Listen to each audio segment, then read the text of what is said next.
Hey, what's going on, guys? My name is Tamer, and welcome back to another episode of I Talk Tech. So, I hope you guys are having a wonderful Independence Day weekend. Happy Canada Day to whoever is in Canada. Shout out to you guys.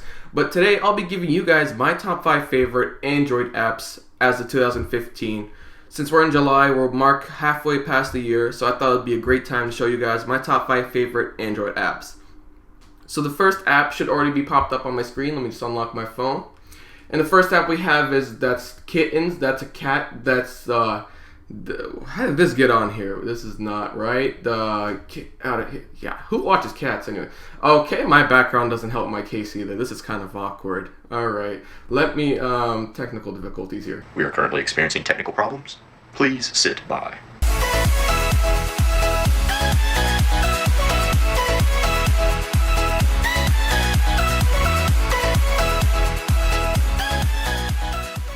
Alright everyone, sorry for that technical difficulty, but we're right back on track. So here's a little folder of my top 5 apps, and the first one, as you can see, is called Twilight, not like the movie. So if you're anyone like me, you use your phone a bunch during the night, and for some unknown reason, you can't go to sleep after it, and that's partly due because your phone screen displays a lot of blue light, which prevents your brain from thinking that it's sleepy. So what this app Twilight does is that it filters out that blue light, giving you red light, making it much more easier to go to sleep during the night, which is very useful because it does get struggling a lot of times.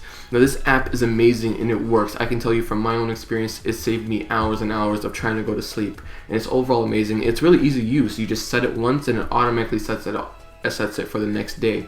So very easy to use. You barely have to use any system navigation. So all you're gonna do, let me just try to zoom it up a little closer right here. As you can see, you can change around the different color temperatures you want. You can change around the intensity and the screen dimness. Now, even though it's not doing anything right now, that's because it has a filter time. Now, if you guys can see the filter time right here, you can have it on always during when it's not the sun. You can have an alarm and you can have a custom time. So I have it during the sun. So basically, it starts it during the sunset and it ends it during the sunrise. So that's very easy. But if you want to see the effects that it does, I'm just going to change it to always. And as you can see, all I have to do is press play. And as you can see, my phone automatically turned red, and now all it is filtering out all that blue light and making it easier for the brain and it relaxes the brains and the eyes in order to make it easier for you to go to sleep at night. It's a really amazing app. I use it every day. I let it set it by itself. Overall, it's really amazing and it has saved me a bunch of hours trying to go to sleep. So the next app, or should I say game, is called Boom Dots, and this is pretty much my favorite game that I've played, and I'm just straight up addicted to this game. I can't stop myself from playing it. Whenever I'm bored, I always open up this game, and it's a very simple game. So let me just zoom back out right here. So all it is you're this dot right here, and you're trying to hit this dot that's moving around right here. Now the hard part about this is this dot speed changes from time to time. So sometimes it can be slow, sometimes it can be fast, all depends. Also, you have another variable to factor in, that this dot right here, the more time you take to line up your shot and try to hit it, the closer it gets to these spikes. And if it touches these spikes, you're out, you're done. So for example, let's start like this. As you can see, the dot is starting to fall down closer and closer to those spikes. And once it touches those spikes, as you can see, it blows up and then game over. So the whole point is trying to get your score higher, and it gets very difficult as it gets faster going down these spikes. So you need to really quickly tap the screen and be able to shoot and explode the dot. Now you can have different bonus points if you hit it perfectly in the center. So let me see if I can try to recreate that right here. It's not easy looking. There we go. CC perfect plus 3 points. So you can easily gain up points just by trying to line up the shot and trying to get it in the center of the other dot. So this is a very fun game. I always play this game crazily. I'm all 24/7. I'm on this game. So that's Boom Dots, one of my favorite games out there. So the next app is called Snapseed, and this is by far my favorite photo editor. So when you're out there taking photos, you want to photo edit them very lightly or even heavily if you want. This is one of the best apps, if not the best app, to edit your photos in. So all you do is you launch the app and you select right here to tap a photo. Just choose from gallery.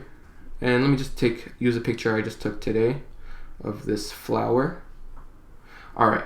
So the user interface is actually very simple, and I love the user interface. So right here down on the bottom, you have a little marker, and you can just tap on that to start editing. And then you get a wide array of tools. So let me just zoom in that for you guys. So as you guys can see, you have tune image, details, crop, rotate, transform, brush, selective, spot repair, and vignette. So all I'm going to do right now is going to call tune image. So now if you look at the bottom, it says brightness, and we can mess around with the brightness of this picture just by going left to right. So as you can see, right makes it brighter, left makes it dimmer. Very easy user interface, and you can see the graphic down here matches the brightness. So as you can see, it still moves. Now the good thing about this, I love the layout of the user interface, as all you have to do is just tap on the screen and move up and down, and you get like a sub setting.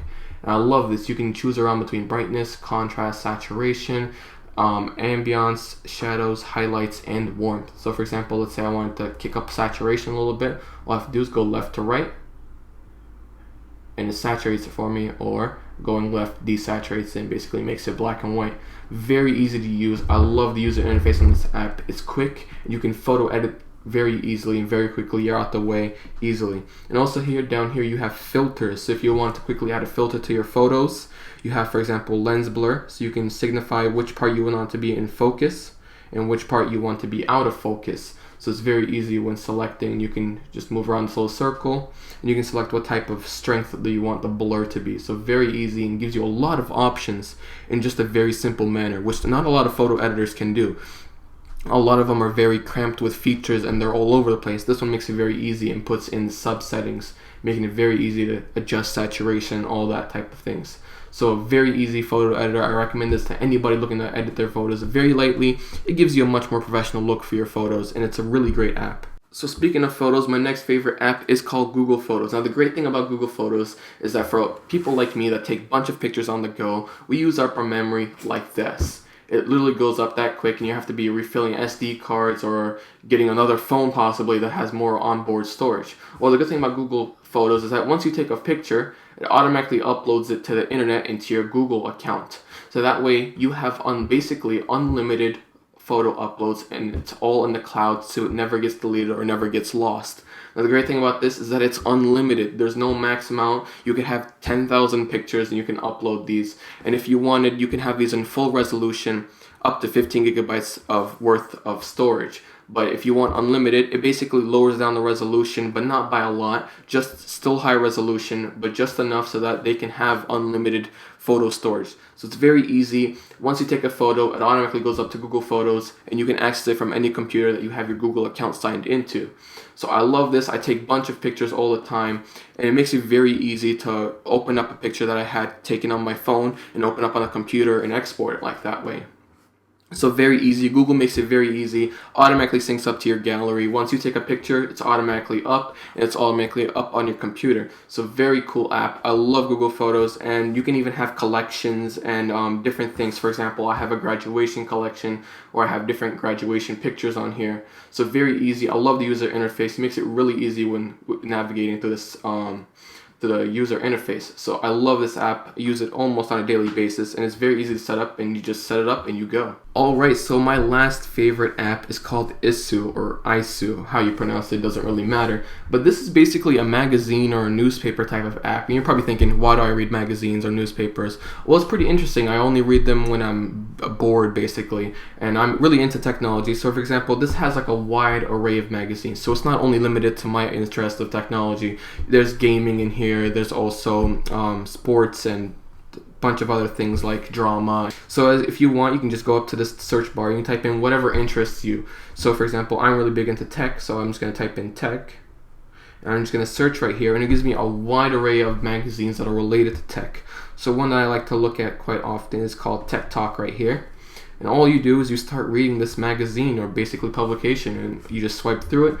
And basically, it's a simple magazine, and it's free. That's a good thing. A lot of magazines and newspapers out there that you buy on different apps are paid, and you have to pay for each subscription, and you have to have a subscription for them.